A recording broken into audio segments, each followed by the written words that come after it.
السلام عليكم ورحمة الله وبركاته. وجنلكيني مام شرف وإذا لسه دواد ولا لقى قالي ملك صدرنا دبيدي جوتين دنبجين دنب والدكين بالله عفيو نيول بمراد كيس ألا وسهلو تعبتي إذا قالي إيه ولا لهيجا أن جعله ما أنتو حان إذي شيء جايا قصة كل عدا أبا الصوماليات قصة صوئي تاه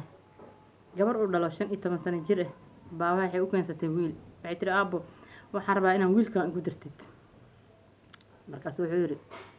ماكو قدراي wiilkan ku daraynaa guurna ma gaarini fadhiiso meeshaas gabadhi waxay sameysay wiilku iska baxay gabadhi waxay sameysay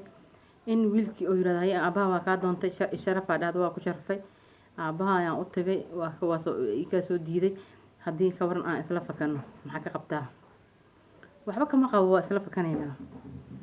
meeshii musaafo la aaday gabadhii wiilkii gabadhu is soo xirteen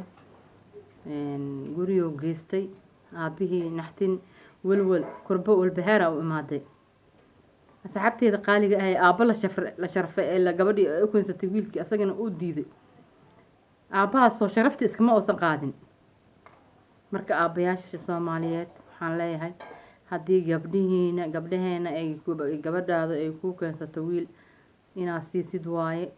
gabar hadii marba wiil ku keensato go'aankeeda oo yahay looma diido waa la siiyaa walaalahayga qaaliga ah marka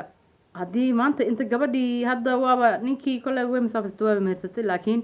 hadii san musaafeysanin ay wax kala ama qalad ay sameyso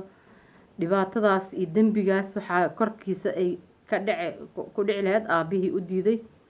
gabadhiisa wiilka gabadhi markuu waay aabihii aad buu umurgood waa raadi inta ka dhacay gabadhii badmay ku dhacday intay ka baxday mar dambe loo sheegay la gabadhii wiilka ay ku kaysatay aad diiday ayaa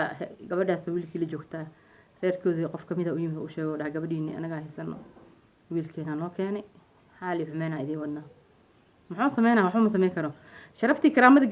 gabadheeda u rabtay aabaheed asaga diiday marka yaan lagu adkeen gabdhaha yaryarka wiilasha gayaankooda hadii ay keensadaan walaaleyga qaaliga ah yaan loo diidin hala siiyo ma garatay marka walaaleyga qaaliga ah daawashada ay daawato waa ku mahadsan tahay scrap de لاقنا إيسار إيشير قراي كومنتني كبيح برنامجك السلام عليكم ورحمة الله وبركاته.